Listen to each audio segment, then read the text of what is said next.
কি করবো বলেন, আমি তো বুঝি না।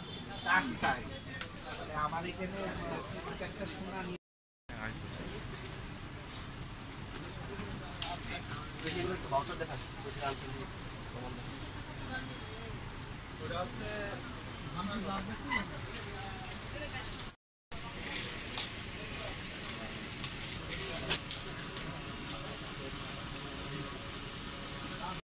মোটরসাইকেল সাইডে ব্যাগ ওখানে রাখলো আপনার দোকানে আশপাশে আপনার বস্তা ঢুকিয়ে দেবে।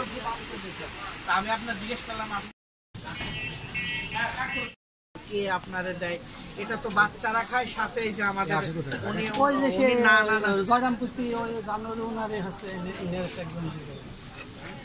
দেখেন কিছু আছে কিনা দেখেন। আর এই যে এই যে 4 বস্তা দেখেন, এটা দেখেন 4 বস্তা। আপনি তথ্য জানেন না, আপনার মাল উনি দিয়ে দিল আর ওনার গাড়িতে আপনাকে তুলে দিছে, আপনি এখানে রাখছেন। আর এই যে এই লোকটা যে বলতেছে সে জানে না, ওনাকে কিভাবে ফাঁসাইলেন না? এই মালটা ঢেকে রাখা, এই মাল ওখানে গেল, আর আপনার তো অটোওয়ালা কিছু মাল সাপ্লাই দেন না।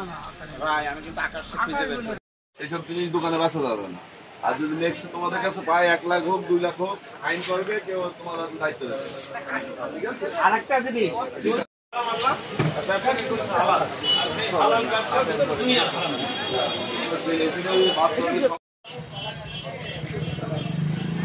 আমি ভাই আমরা ওইটা দিয়ে এটা চাকু একবার এখানে একটা নাই বলি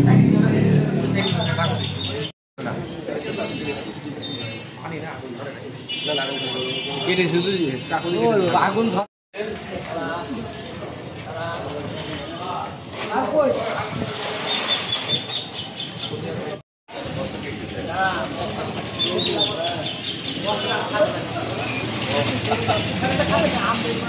এটাই খাওয়াবো না আপনার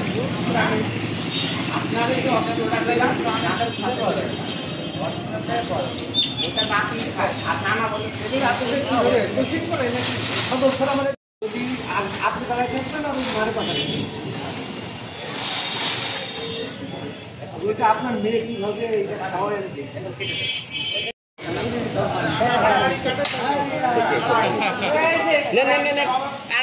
আরেকটু দেন, আরেকটু দেন। আপনি কিন্তু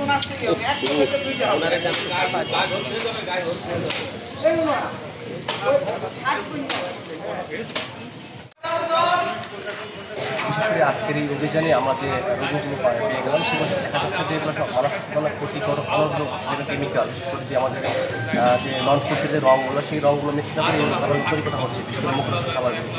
আসলে এগুলো আমাদের মানুষ বিশেষ করে সেজন্য খুবই ক্ষতিকর, বিশেষ করে আমাদের যে পাকস্থলী বা অন্ত্রের যে ক্যান্সার, কিডনি সমস্যা এবং আমাদের যে লিভারের যে সমস্যাগুলো তৈরি হতে পারে।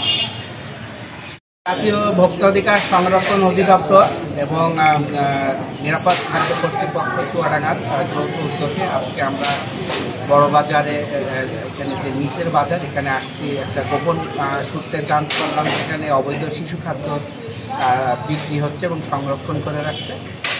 আমরা এসে এখানে তাজমহল স্টোরকে কিছু প্রোডাক্ট পেয়েছি, যেটা বাচ্চাদের জুস এবং জেলি, যেগুলোর কোনো নাম ঠিকানা কোনো কিছু নেই, এবং এটা উনি এখানে নিয়ে আসে এবং এখান থেকে চুয়াডাঙ্গাতে সাপ্লাই করে বিক্রি করে।